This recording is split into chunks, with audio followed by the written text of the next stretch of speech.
I'm a grandson of Christopher Columbus Smith, so I'm not really number 3, although I'm the last of the 3rd generation. I was literally brought up at the factory. I was number 6, and I'll have to tell a quick story for you gals. I was born on the 4th of July, and when Father announced to Mother, today's the day, he was very disappointed because he was scheduled to race his race boat that morning. So he took her up to Lake St. Clair, or city of St. Clair, which is a couple miles upstream, because Algonac didn't have a hospital, checked her in, made sure her doctor was on call, and kissed her goodbye and said, good luck. Made it back to the plant. My brothers had the boat in the water all gassed up. He went out and won the race. I have that trophy. She never forgave him for that. My favorite trophy is one that my mother won in 1929 in Newport News, Rhode Island, with that very same boat. The reason for racing these particular boats was this was the first V8 engine that Chris-Craft built, and they were trying to get a name for themselves. Uncle Jay and Dad developed this V8 engine, and that's why they were racing. I was literally brought up at the factory. During grade schools were out during the summer break to relieve Mother a little bit of taking care of me. Dad would take me to the plant with him. And what a playground that was. I hung around where they tested the boats. In those days, they tested every single model. And it really was a wonderful experience. If it was raining or nasty and or no boats to test, I'd sneak into the mill and get a scrap piece of wood. They would mark on a pencil the shape of a boat. They wouldn't let me use the bandsaws yet, but they'd cut it out for me. I'd take it over the bench and whittle a little shape in the hull that I could just for fun. Tack a string on it with a stick and pull it along the docks. I discovered later on that's how Grandpa designed his boats.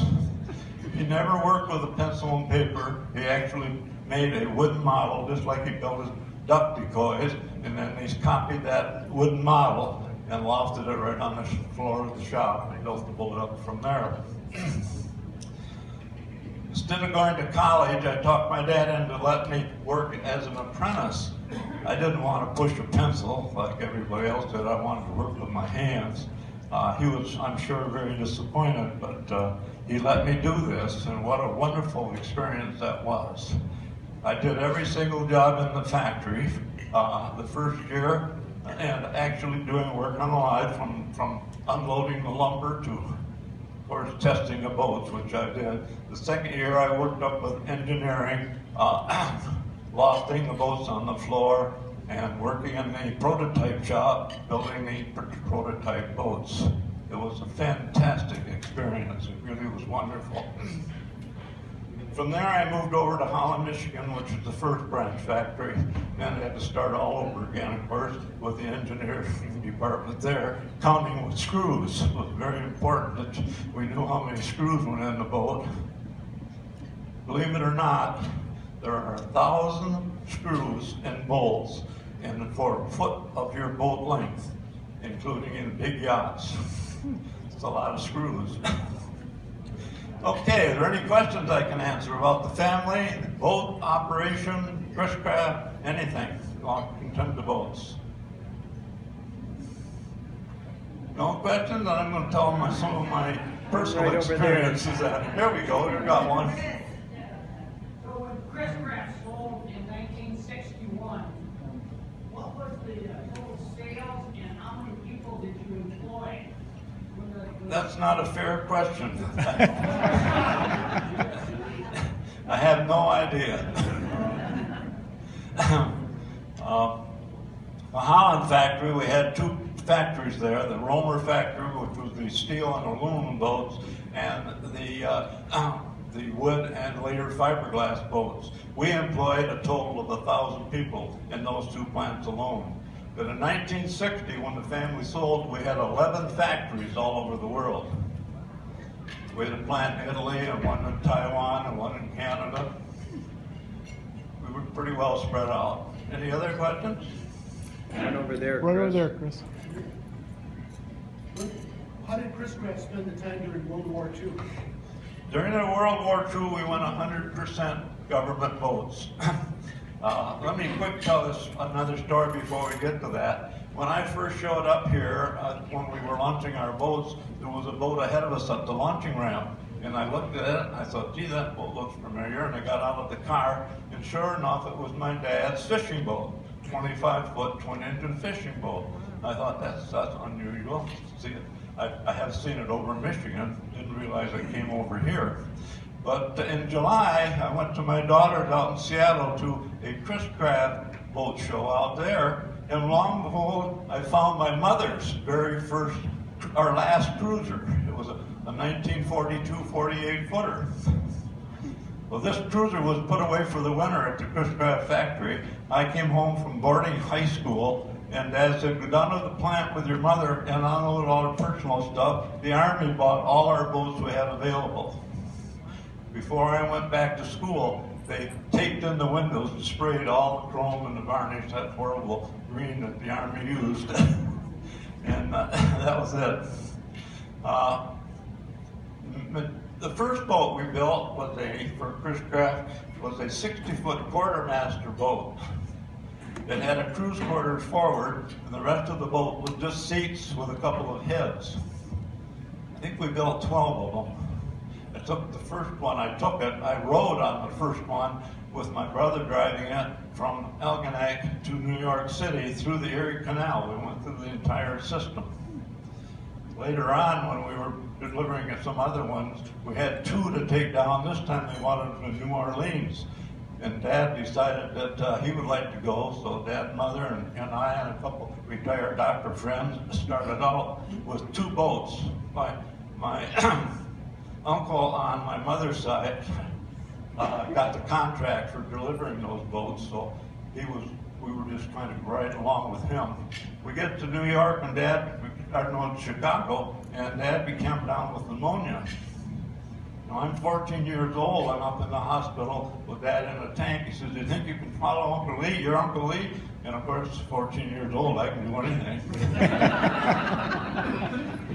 We started down the river from Chicago, and we didn't have radios yet. And Uncle Lee stopped in the middle of the river and waved to me to pull up alongside and said, we're going to lay in this broken lock tonight. Let me tie up first, and then I'll wave you in. Well, evidently, I let the boat drift down a little too far, wrapped up one propeller wheel on the broken part of the lock. So we keep going. The shoe's vibrating a little bit, got to Memphis, and there were a lot of Army barges there with big cranes. And we pulled up alongside of one, tied up, and Uncle Lee talked with the engineering people to lift the back of this cruiser just so we could get that propeller wheel off and get it in a little bit better shape. So they wanted me to come in downstream. So fine, I get in the boat. This has got a big pilot house on it, you know, it's a pretty nice looking yacht yet. And actually it was a copy of the 55-footer just lengthened out. And I get on the boat and got the engine started and I wave, okay, let's go. They untied me and pushed me away. Nobody stayed on the boat with me. There I'm out in the river with the boat all alone. So I put her in neutral and got the fenders on the other side, and the dock line was all handy right there. And I was coming in now downstream, and the current in the river was so fast that when I put it in reverse, I couldn't stop the boat, even it wide open. And you can imagine how the boat would rumble when you're running it in reverse wide open. So I made another loop, and I went way upstream this time. And I started backing up with more and more power. And finally, coming right close to the barge, I was able to run down quick and throw the line onto the barge, and there was enough people there to stop me. We picked up just the back of the boat, got the prop off, took it over to one of those big cleats on the barge, beat it with a hammer, got it straightened out pretty good, put it back on, launched the boat. Those bilge pumps came on. The very bow of this boat was the shower. It was above the water line, so we didn't have to pump the water out, we just had a drain plug. I forgot to put the drain plug in. So in comes Mississippi Mud. My uncle was so mad that I forgot to do that. He made me scoop that sand out of the bilge as best I could with a spoon and a coffee can. So I'll never forget that. No, but we made it on down the rest of the way. Had some wonderful experiences that way. Later on, I was delivering civilian boats, and you gals will get a kick out of this. After the family sold, they brought new engineers in, and they developed this 60-foot roamer with some new people that weren't boating experiences. And this guy insisted that we put, this engineer, a General Electric standard refrigerator in the boat. And it's a standard refrigerator, yes, this isn't going to work, you know. And we said, no, you can't do that. It's not practical in the boat. Oh yes, we're going to do it, we're going to do it. So we couldn't talk them out of it, so we ran some bolts. We were just lucky that the bolts didn't hit any coils or anything and bolted it right to the bulkhead. Now it takes 12 weeks to get a boat from Holland to Florida, or 4 weeks, excuse me, a month. And so we loaded the refrigerator up pretty well because I wanted to live aboard the boats, you know, so I could read a report of things that wanted to change, and there always are a few of those. And I had another couple. We started out for Chicago across Lake Michigan late in the fall, and it got a little bumpy, and we coming into Chicago, and we got through the lock. My wife disappeared and not down in the cabin, and I assumed that she was just going to straighten up the furniture, because we learned from our own cruising that when you go out Lake Michigan in a boat, you put your lamps, furniture, and TV on the floor, because you'll end up there anyway. But she didn't come out. She didn't come out. Finally, I hollered to her, come on, from the helm. I said, come on out here and watch the skylines. The first time she'd gone through Chicago on the river, and here she is standing there with 2 dripping rags, all the glass shelves and the refrigerator broke. So you can imagine homemade chili sauce, eggs, cartons of milk, all poured out of the door when she opened it on the floor. And she said, you call this pleasure boating?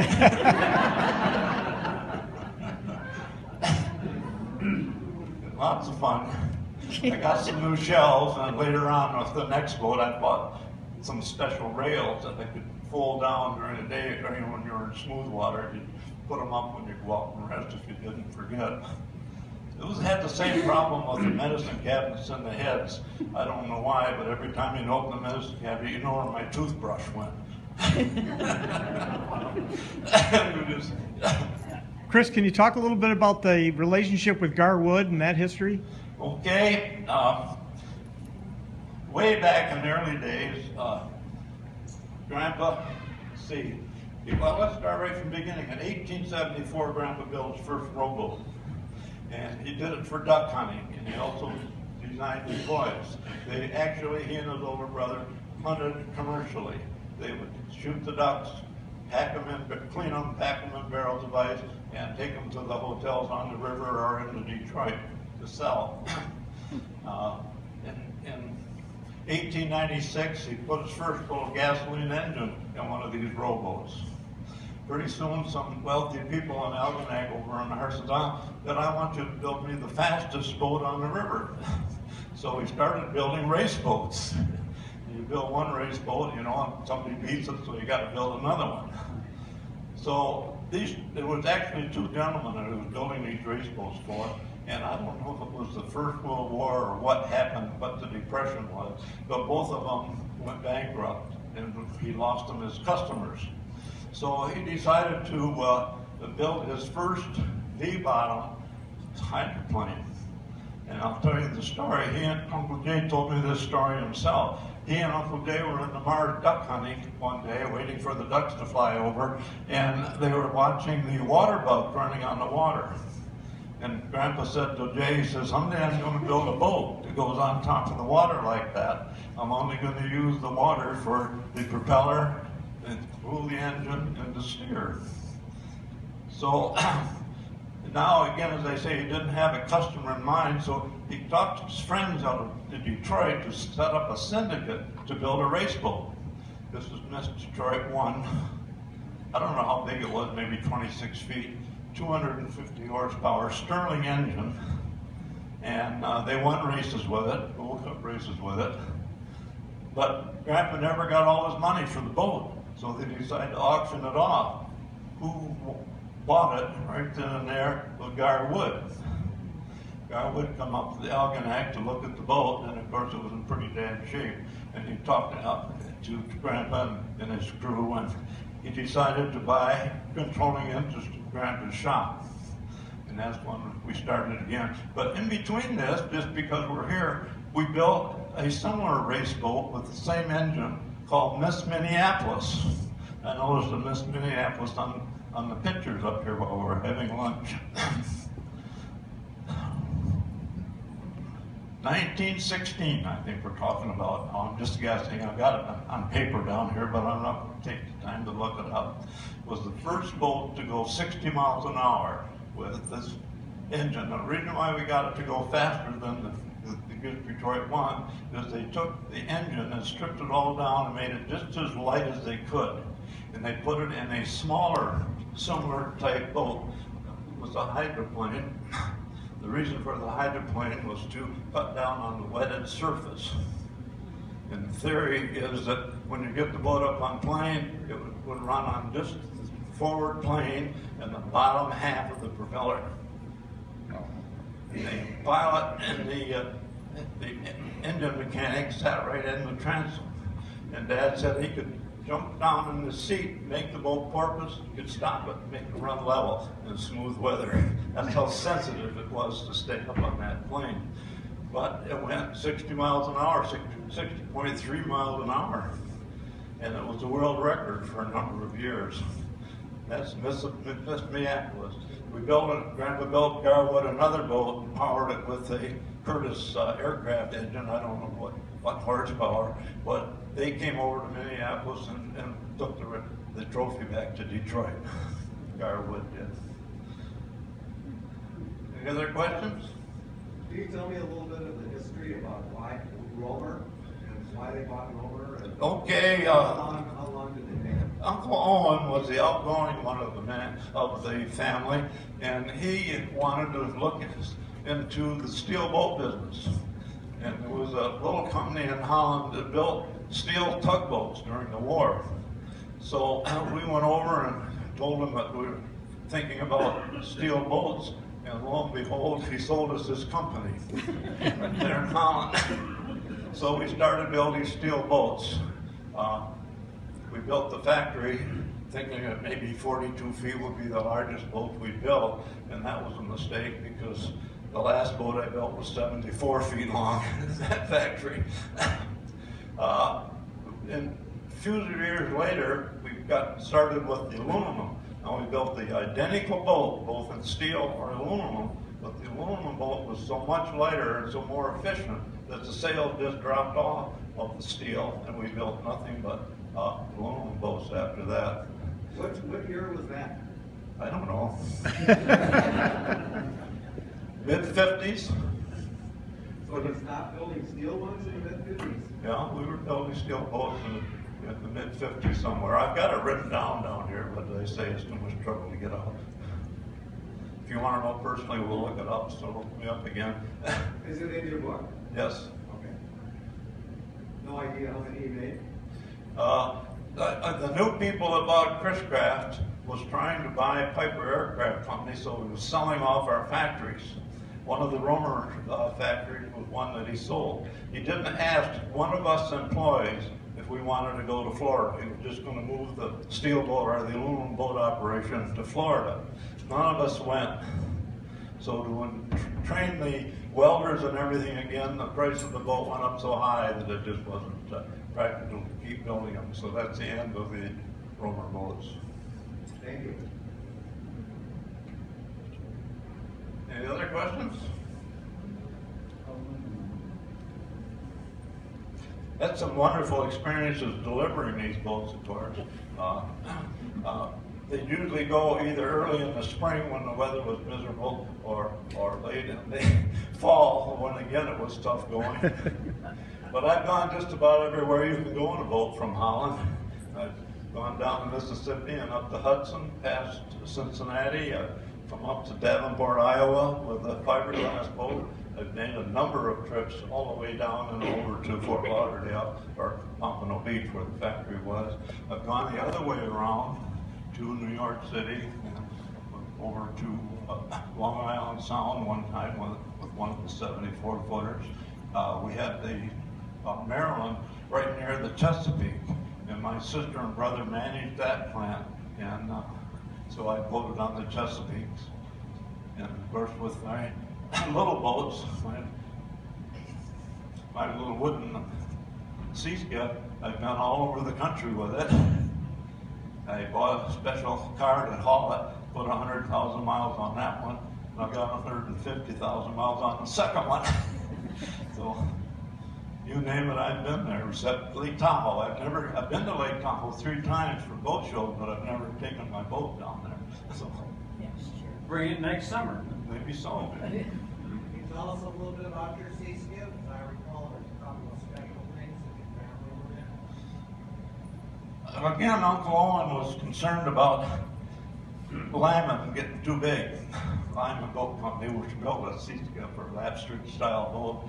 So they bought one, and I can remember as a kid playing with it at the factory. Nobody liked it. But we started building them anyway, and it became a very successful boat for us. My neighbor in Holland knocked on my door one evening and said, "There's a boat for sale down the lake. Let's go look at it." So I went with him, and it was in pretty good shape. It was a 23-foot Ranger model of deluxe version. And I said, "If you buy this boat, I will varnish it, paint it, if we can go on the Florida river trip from Jacksonville to Sanford." We did this, and we had so much fun with that boat, you know. So when I lost my wife, he cornered me, says, "I heard of another sea skiff for sale," and I wasn't interested yet. He said, "Let's go look at it." So I looked at it, and I'll be darned if I didn't buy it. $2,500. Mark helped me drag it home on a borrowed trailer.